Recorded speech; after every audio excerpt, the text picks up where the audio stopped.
are you? Hi Dirk, how are you? How's everyone? Got a cup of coffee? Morning.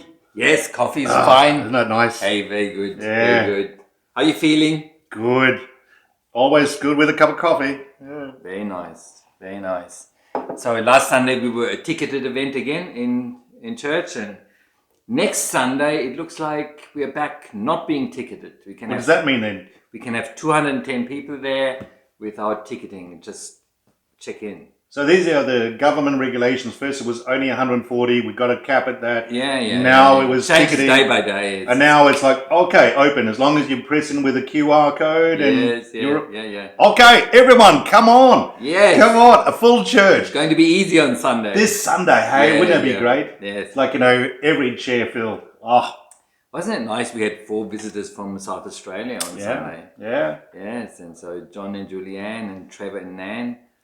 So we say hi to them because they're regulars on the Thursday morning Zoom-in study. Yes. So there are a number of those that are, well, actually it's been going ever since we started putting it on Zoom. Yes.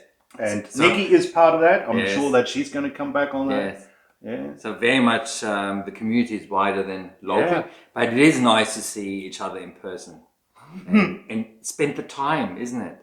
That's what I was saying when they come up. It's like you only see them as 2D, it's like, and then suddenly they're in person. It's like, a real person. But, even though, it's Zoom and every now and then you see it's real, isn't it? I don't think Zoom connection is real. Well, you see, the thing is that Zoom is a good thing. It stays connected, but the face-to-face is so much nicer. Yeah. Isn't it? Yes. Because we had then dinner as well and, just a lovely little chat and you can't have that community connection stuff that happens when you're face-to-face and there's it just reminds me again of so often that there are some stories about the community get together having a time together when Mary and Martha Jesus visits, right? And Martha gets so busy. She's busy with serving and doing all of the detailed stuff that she was supposed to do.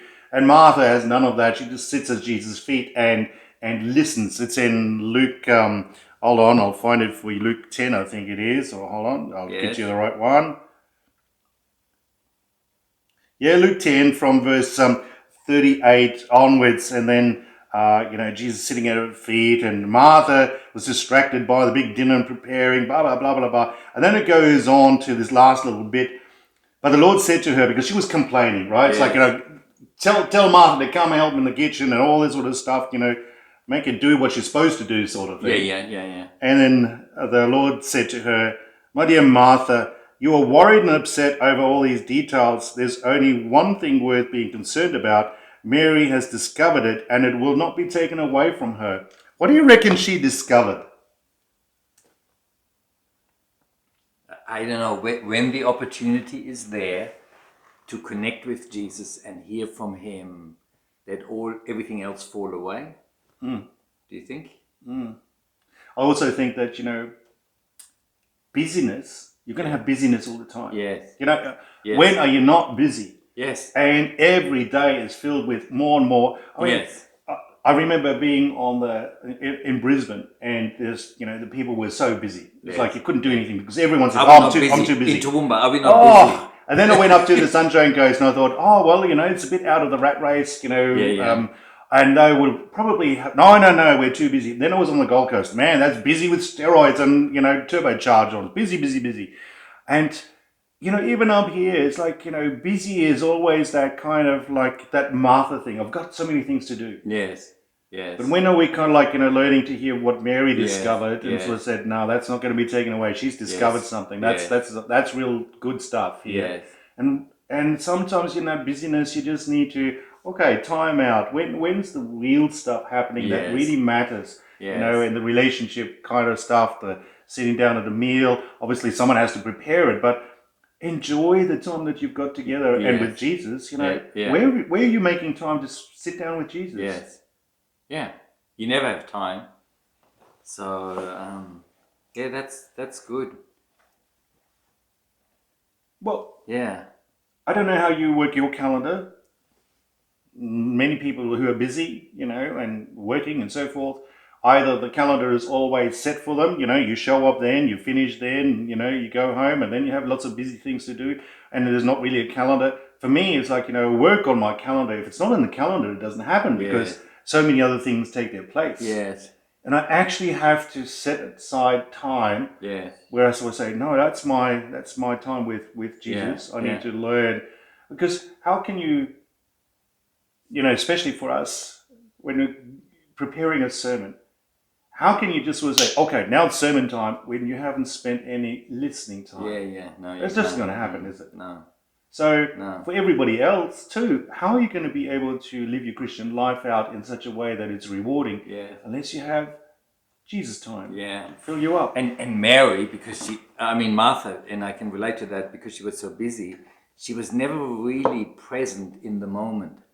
Good point. So when she was serving, she probably thinks, I want to listen and be at Jesus' feet. And when I'm there, then you always think about the next thing you got to do. You have no time for anything you do. And because she could be fulfilled, preparing a feast. Some people love that. But, whatever you do, whatever God calls you to do it and be present in the moment.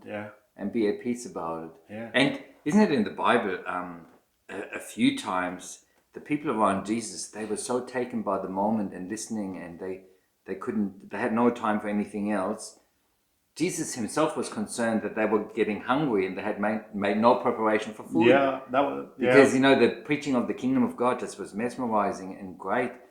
And probably the encouragement is, even if you can't afford it, but you're in a moment where Jesus is speaking to you and talking to you, stay in there and grow. And Jesus commended Mary, and he will make a way.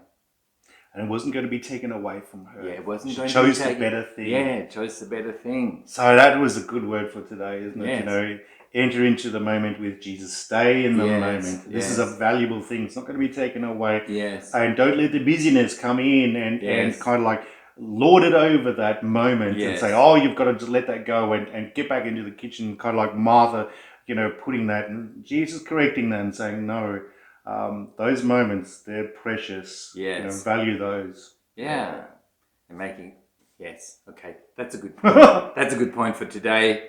A challenge for all of us to be like Mary and choosing the better thing, sitting at the feet of Jesus, receiving from him. And the feast was for the community experience. But sitting around Jesus with others is also community experience, and it's feeding your soul. Okay, have a wonderful day. Bye. Bye for now.